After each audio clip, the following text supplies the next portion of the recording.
Good day, Orteans. Your lecturer for today is Professor Allan Santos, top 5 in the March 2012 Criminology's licensure examination. Don't forget to subscribe and press the bell button to receive the latest updates. Take it away, Allan. Okay guys, simula na tayo. Good morning guys. Good morning din kay Ma'am Kimberly. I hope that you're all okay sa inyong mga bahay at malayo sa anumang uri ng karamdaman. So this is our last day. Kalungkot. Last day na natin. Okay, so our subject for today is industrial security management. So I will coach the answer for your rationalization sa inyong examination. So I prepared 200 questions. So aside from the 100 items that you already answered, meron pa akong idadagdag na another 100 items. So grab your pen, guys, no? Okay, isulat nyo ang mga additional information so that mas maging productive ang araw na ito para sa inyo.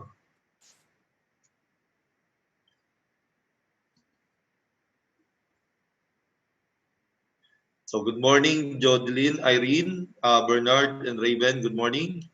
So we will start. So number 1 tayo, guys. What is a portable and detachable lock having a pivoted hasp which passes through a staple ring and then made secure?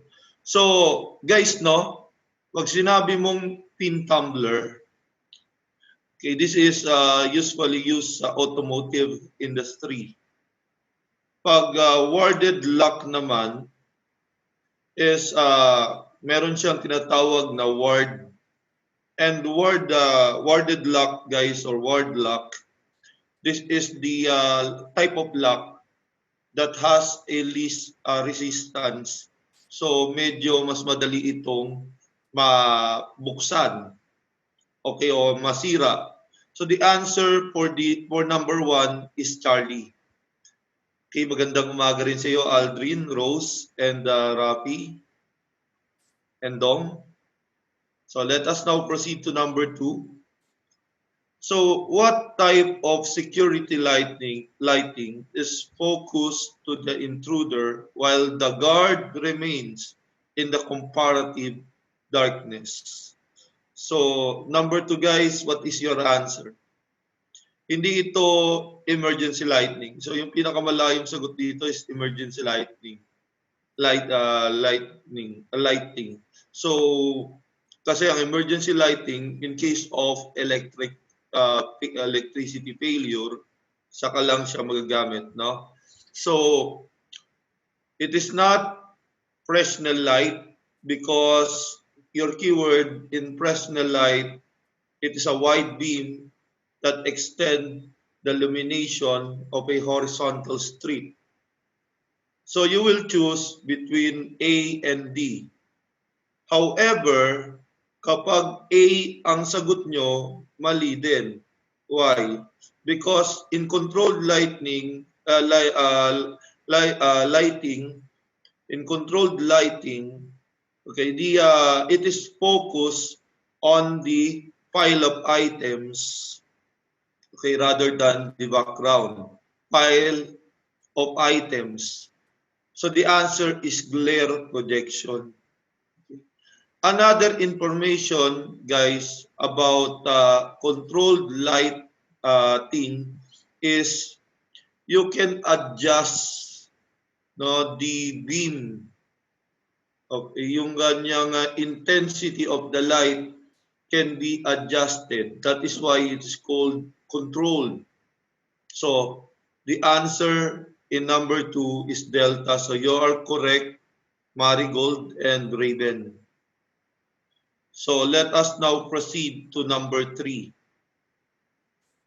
What lock requires manipulation of parts according to a predetermined combination code of number? So, it is not the card-operated lock. Kasi ang card-operated lock, you will swipe your card on the locking device so that mag-open. Okay, letter B, electromagnetic lock. So, hindi yan.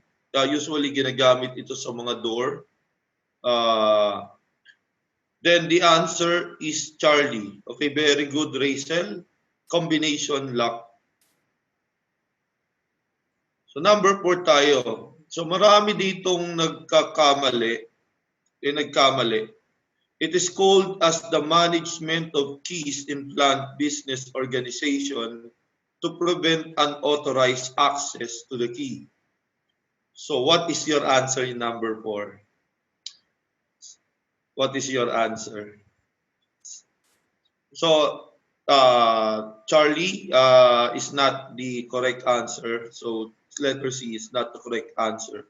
Not the master key, because the master key can open a series of lock, while hindi rin protective lock, hindi rin siya protective lock. Many had answered during the board exam, key management ang sinagot nila. Kaso, mali. The right answer for number 4 is control key. Okay? Bravo. Bravo is the answer. So let us now proceed to number 5. A special key capable of opening a series of lock.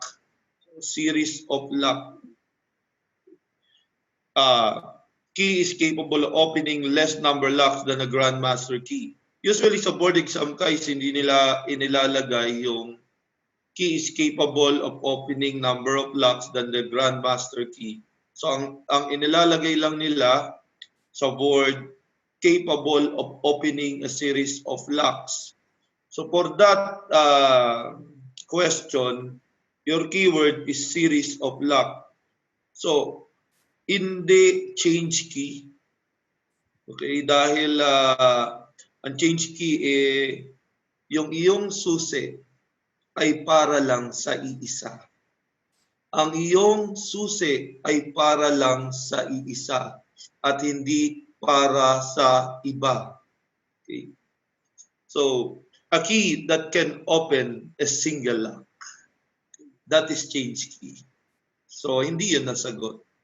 Hindi rin siya grandmaster key kasi very obvious naman nakalagay na sa question The grandmaster key is capable of opening all locks in an installation or a group.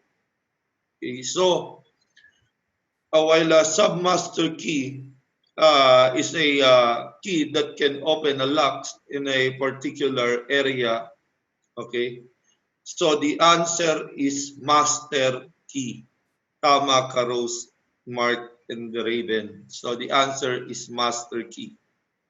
Pero may advice, maging change key. Yung pang-isahan ka lang. Or single. Okay? Huwag maging master key. Okay? Sa mga boys, huwag maging master key. If you want to learn more from him, take our Road to 1 Million challenge. If this channel hits 1 million subscribers, we will release the rest of his lectures. Or you can watch the rest of his lectures now by enrolling in Ortea Criminology Review. Just message us on our Facebook account for more details. See you soon, Orteans!